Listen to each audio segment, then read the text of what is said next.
अस्सलाम वालेकुम, कैसे हैं आप लोग? खैरियत से होंगे। हर बार की तरह इस बार भी मैं आपके लिए कहानी लेकर आया हूँ। ये कहानी उस शख्स की है जिसको जिन्नात से दोस्ती करने का और उनको अपने बस में करने का बहुत शौक था। बहुत टाइम से वो कोशिश करता है कि किसी न किसी तरह से मैं जिन्नात से दोस्ती कर लूँ और उनको अपने बस में कर लूँ और अपने जायज़-नाजायज़ सबसे काम करवाऊँ। आपने अक्सर देखा होगा कि ऐसे लोग भी दुनिया में मौजूद हैं जो ऐसी सोच रखते हैं और ऐसे अमल करते हैं। अब वो अक्सर इस काम के लिए वो अक्सर कब्रिस्तान भी जाया करता था कि कहीं कोई उसको ऐसी कोई चीज़ मिल जाए जिससे वो उन तक राब्ता कर सके। वो बहुत से आलिमों के पास भी वो गया और बहुत से आलिमों ने उसको मना ही किया कि देखो इस काम में ना पड़ो कि उनकी दुनिया अलग है और हमारी एक दुनिया अलग है। वो हम में बेशक मौजूद हैं। This video sponsored by Koru Consultant. If you're interested in immigration or student visa, visit visa, business immigration, all you need to do is just contact the numbers mentioned in the description and apply on the assessment form. मगर हमारा और उनका कोई मिलाप नहीं है। मगर वो शख्स नहीं सुनता। उसको फिर कहीं जाके कोई एक आलिम मिलता है। वो ये कहता है कि ऐसा हो सकता है कि तुम उनको अपने बस में कर सको, मगर इसके लिए कुछ शराइत हैं जो तुम्हें उसको पूरा करना होगा। वो कहता है ठीक है, आप अपनी शराइत बताएँ। उसने बोला देखो, सबसे पहले तो इसमें तुम्हें एक बहुत बड़ी कुर्बानी देनी होगी, जो तुम्हारी जान भी हो सकती है, तुम्हारा माल भी हो सकता है, कुछ भी हो सकता है। तो तुम इसके लिए राज़ी हो? इसके लिए तुम्हें 40 दिन का चिल्ला करना होगा।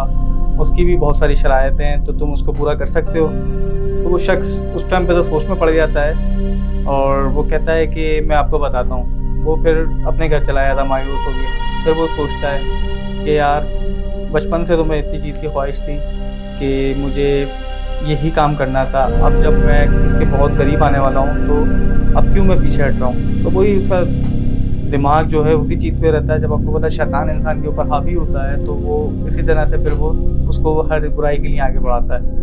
बहरहाल वो फिर उस आलिम के पास जाता है। उस आलिम से कहता है कि मैं ठीक हूँ, आपकी जो भी शराइत हैं उस पे मैं पूरा उतरने को तैयार हूँ, बस मुझे किसी तरह से किसी जिन्नात को मेरे बस में कर दो और मैं उससे दोस्ती कर लूँ और अपने जायज़-नाजायज़ उससे अपने काम करवा सकूँ। वो आलिम कहता है ठीक है, सबसे पहले तुमने एक काम करना होगा कि तुम्हें किसी कब्र के ऊपर जाके उस कब्र को खोल के उस कब्र में से तुमने औरत की को निकालनी होगी।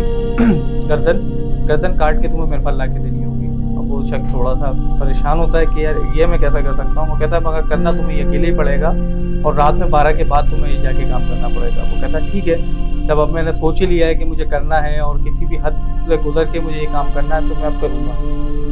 वो शख्स यही करता है। वो रात में जाता है, वो एक कब्र ढूंढता है कि किसी औरत की कब्र मिल जाए। उसको एक कब्र मिल जाती है। कब्र तो बहुत पुरानी होती है कब्र। वो कहता है चलो यही कब्र ठीक है कि चलो इसमें से मुझे वो मिल भी जाएगी। अब वो जैसी कब्र को खोदने लगता है तो कब्र में से आवाज़ आती है कि यहाँ से दूर हो जा और चला जा जहाँ से तू आया है, वरना बहुत बड़ा नुकसान उठाएगा।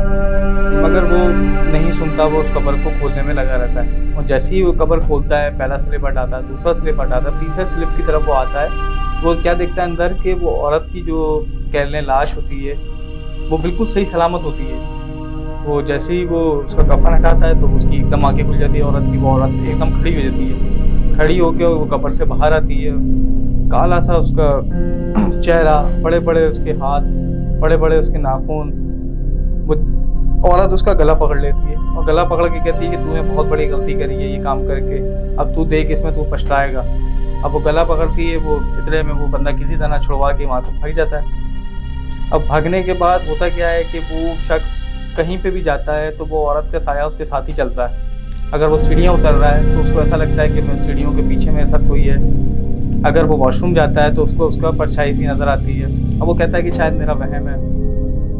वो बात करता है तो उसको ऐसा लगता है कि वो औरत वो उसकी बात सुन रही है। वो उसकी आवाज़ें आने लगती हैं उसको घर में से। इस तरह से उसके साथ हादसा पेश आने लगते हैं।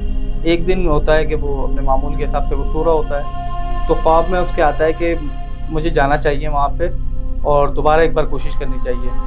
तो अब वो कह लें कि वो औरत ने उसको शायद उसके ख्वाब में आके इस तरह से उसको कहा, या उसकी एक अपनी दिमाग की एक सोच थी, क्योंकि बंदा जो सोच रहा होता है वही फिर उसके साथ चीज़ें चल रही होती हैं। तो ऐसा ही होता है कि वो दोबारा हिम्मत करता है। वो फिर दोबारा उसी कब्रिस्तान में जाता है। उस कब्र को खोलने लगता है तो उस टाइम पे तो उसको कोई आवाज़ नहीं आती है। वो कब्र को खोल देता है। कब्र खोलने के बाद वो देखता है कि वो औरत उस कब्र के अंदर मौजूद नहीं है।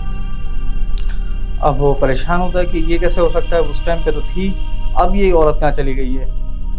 वो जैसी कब्र में उतरता है उसको देखने के लिए, तो उस कब्र के अंदर एक सांप मौजूद होता है। वो सांप उसको डस लेता है और डसने के बाद वो शख्स वहीं पे बेहोश होकर गिर जाता है। अब वो वहीं गिर गया, सांप जो था जहाँ से वो आया था वहीं पे वो चला गया। वो औरत थी सांप के रूप में, क्या था वो अल्लाह जानता है। अब होता ये है कि सुबह वो वहाँ पे गोरकन आता है। गोरकन आके देखता है कि यार ये कब्र किसने खोल दी है। अब उसको क्या पता कि ये शख्स जो है जिंदा था और ये बेहोश है, उनको क्या इस चीज़ का आइडिया। अब वो क्या करता है कि उसी के अंदर कब्र के ऊपर स्लिप रख के वो कब्र को बंद कर देता, मतलब वो जिंदा ही उसको वहीं पे दफना देता है।